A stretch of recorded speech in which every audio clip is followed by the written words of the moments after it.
If your brakes are making a grinding, scraping sound when you slow down, listen to me.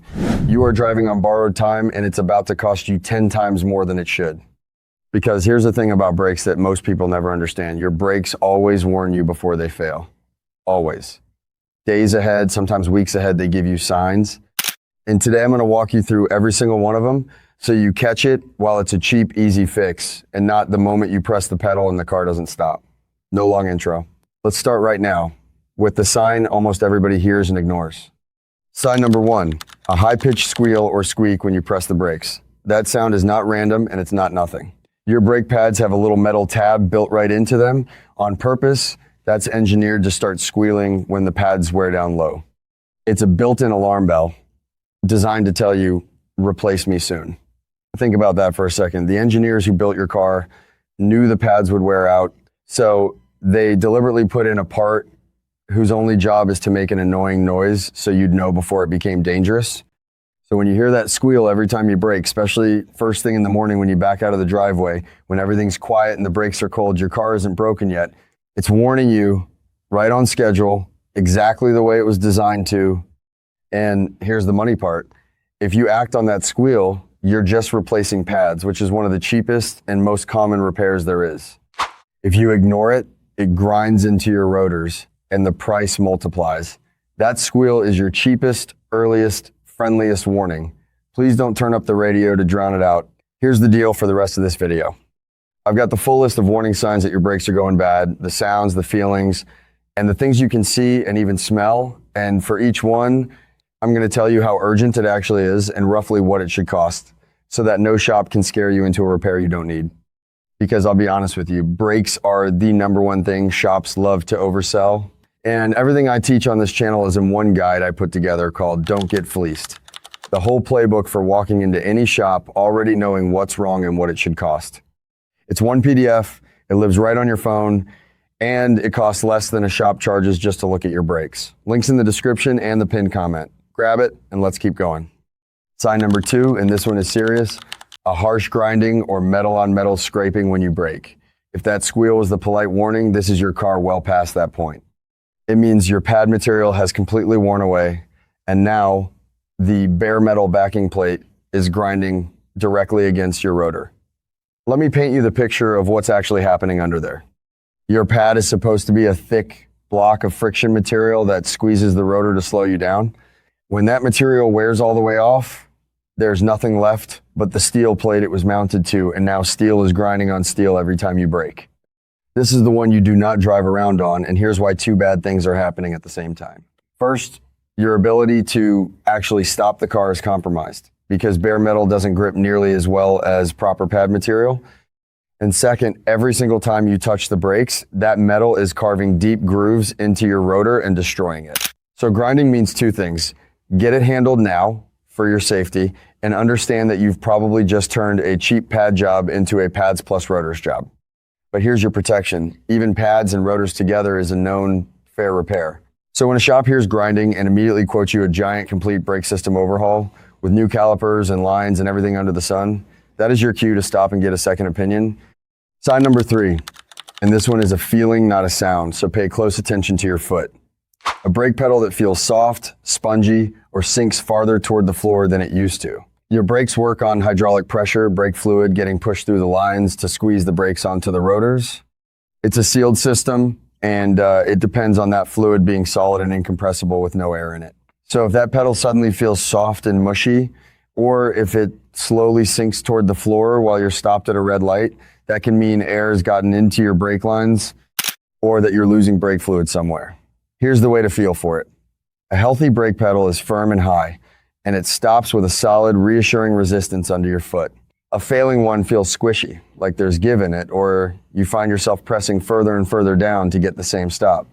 And this one matters enormously, because a soft pedal means your braking is being affected right now, today. So if your brake pedal doesn't feel firm and solid the way it always has, if it feels like you're stepping on a sponge instead of something solid, treat that as urgent and get it checked immediately, because a small brake fluid problem today can become no brakes at all tomorrow. Sign number 4, and it's connected to that last one, check for leaks and low fluid. And this is one you can actually do yourself in 2 minutes right now in your driveway. Pop your hood and find your brake fluid reservoir. It'll be a small container, usually labeled, often with lines on the side showing minimum and maximum. If the fluid level is sitting low, or if you notice it dropping over time, that's a real red flag, because unlike some other fluids, brake fluid doesn't just evaporate and disappear. If your brake fluid is low, it is almost always leaking out somewhere. So also take a look under your car, near the wheels, and along the inside edges of your tires for any wet, oily spots. Brake fluid tends to be clear to brownish and slightly oily to the touch. Sometimes you'll see it as a damp streak on the inside of a wheel or a small puddle behind a tire. If you're finding leaks or your fluid keeps mysteriously dropping, that is your hydraulic system telling you it has a problem. And remember, the hydraulics are the thing that physically stops your car. Never, ever ignore a brake fluid leak. And one honest note while we're here, brake fluid naturally darkens with age and absorbs moisture over the years, so it does need changing periodically as normal maintenance, but that's a slow, scheduled thing, totally different from a level that's actively dropping, which means a leak. Let me pause here for just a second, because I need to tell you about the drive that made me take all of this so seriously. There was a woman, I'll call her Sandra, who had been hearing that squeal for weeks, and she knew somewhere in the back of her mind that she really should get it looked at. But life is busy, the car still stopped, okay, so she kept putting it off.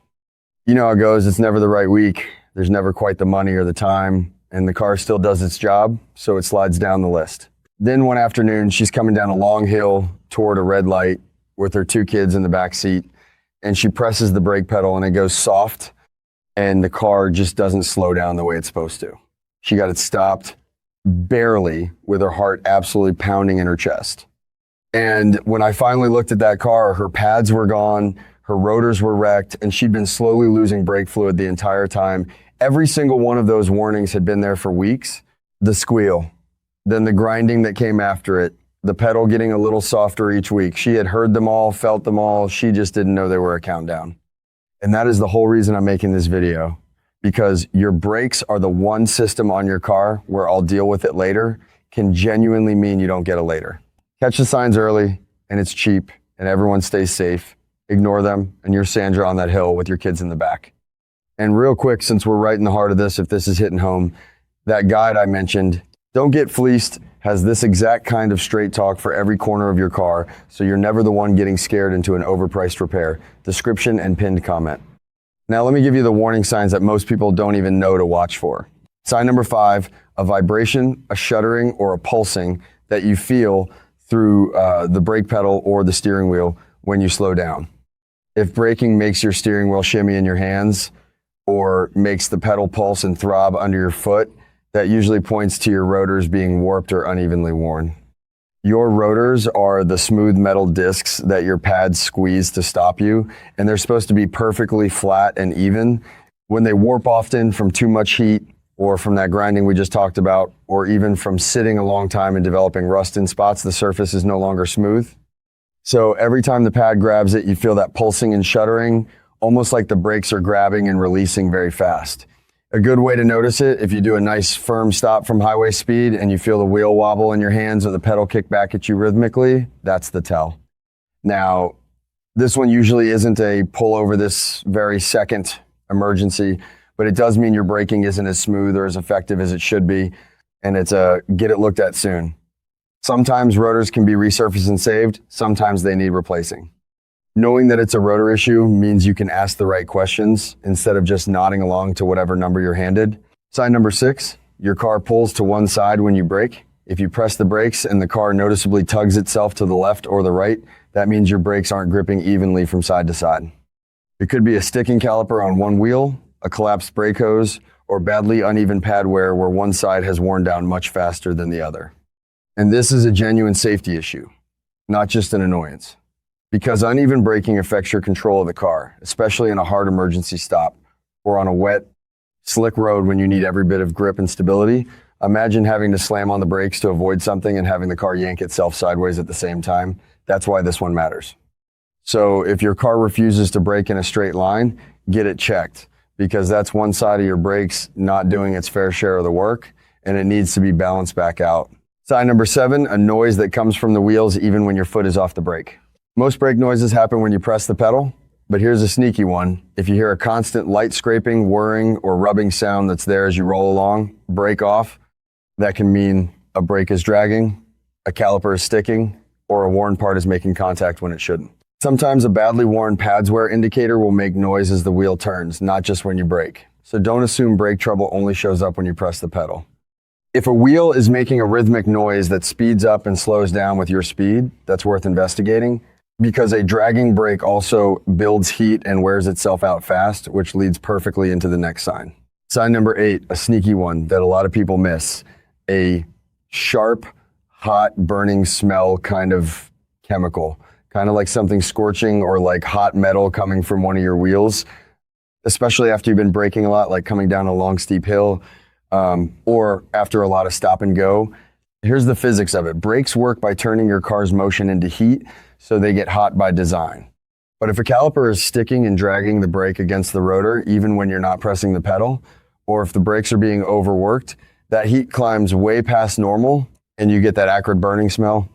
And overheated brakes are dangerous for a specific reason. When brakes get too hot, they can fade, meaning they temporarily lose their stopping power right when you're leaning on them hardest. So if you ever catch that hot, acrid brake smell, and especially if you notice your braking starting to feel weaker at the same time, that is a pull over and let them cool down, get it checked situation. On a long downhill, by the way, the smart move is to shift into a lower gear and let the engine help slow you instead of riding the brakes the whole way down and cooking them. And one more worth knowing, sign number 9, keep an eye on the wheels themselves. If one wheel is suddenly covered in a lot more black brake dust than the others, or you spot uneven wear when you glance at the brakes through the wheel spokes, that can be a clue that one brake is working harder or wearing faster than the rest, often a sticking caliper again. It's a small visual thing, but your car leaves you clues if you know to look. And a quick glance at your wheels now and then can catch a problem building on one corner before it becomes a big deal. Now, here's the part that actually protects you. And it's the part nobody else gives you. All of these sorted by urgency, so you know exactly what to do. The stop and handle it now, safety critical signs, grinding metal on metal, a soft or sinking pedal, a brake fluid leak, the car pulling hard to one side, brake dragging with your foot off the pedal, and that hot burning smell with fading brakes. Those directly affect whether you can stop the car, so you do not drive around on them. And the get it looked at soon signs, the early squeal before it turns to grinding, a pulsing or vibration from warped rotors, uneven brake dust on one wheel, and the brake light on your dash. Those won't fail you this very second, but they get worse and more expensive the longer you wait, so you catch them early while they're cheap. Get that simple framework into your head, and you will always know the difference between I'll handle this on the weekend and I need to stop driving right now. Oh, and I skipped past it, so let me make sure you have it. The brake warning light on your dashboard. We all have a habit of tuning dashboard lights out and just living with them, but this is one you really, truly don't ignore. First, sometimes it's simply your parking brake being partly engaged, so check that it's fully released. That's an easy false alarm. But if that brake light comes on while you're driving and your parking brake is all the way off, your car is directly flagging a problem in the braking system, very often low brake fluid, which ties right back to a possible leak. So don't just clear it out of your mind and keep driving. That light is your car speaking to you in plain language, telling you the brakes need attention now. And let me give you the anti-scam summary, because brakes are absolute ground zero for getting oversold. A basic brake pad replacement is a common, relatively inexpensive job. Pads plus rotors is more, but it's still a known, fair, predictable number. What you're watching out for is a shop that takes my brake squeak and somehow turns it into a monster. Quote, new calipers, new brake lines, a new master cylinder, the whole works, when all you actually needed was a set of pads. So here's your move, and it works every time. Ask them to physically show you the worn part. Ask them specifically which pieces genuinely need to be replaced versus what's just being recommended. A good mechanic will happily bring you out to the car and point right at the worn pad or the scored rotor. And if a brake quote feels huge compared to what you came in for, get a second opinion, because brakes are exactly the place where a second quote pays for itself. An honest shop will walk you right up to your car and show you that worn out pad with no problem.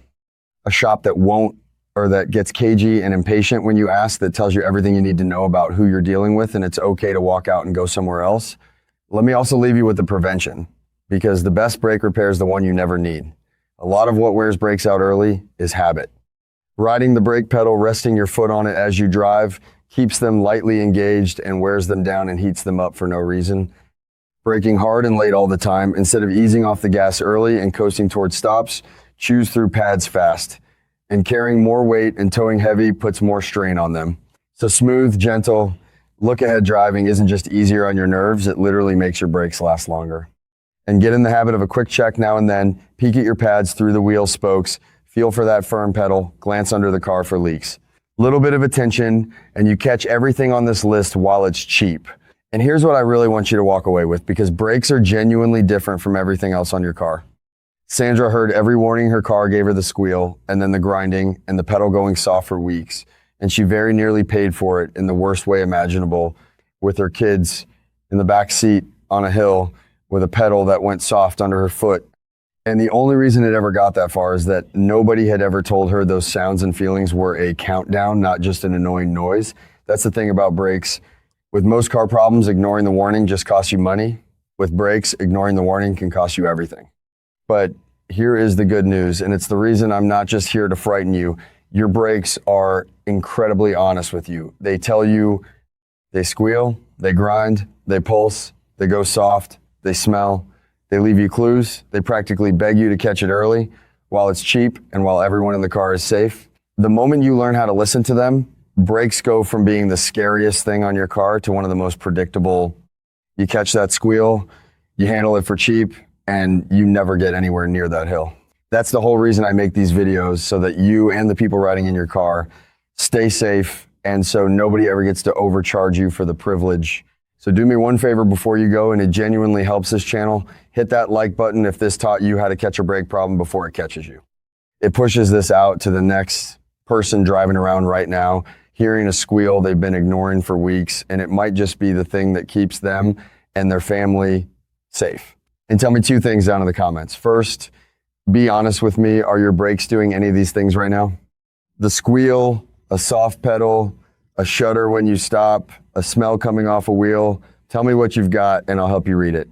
And second, what do you want next? Should I show you how to check your own brake pads in 5 minutes without any tools, or how to tell whether your rotors can be saved or need to be replaced?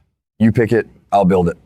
And subscribe, because I've got a whole garage full of these coming, the cheap fixes, the honest tricks, and the truth the shops would honestly rather you never learned. Thank you for trusting me. And thank you for sticking with me all the way to the end. I'll see you in the next one.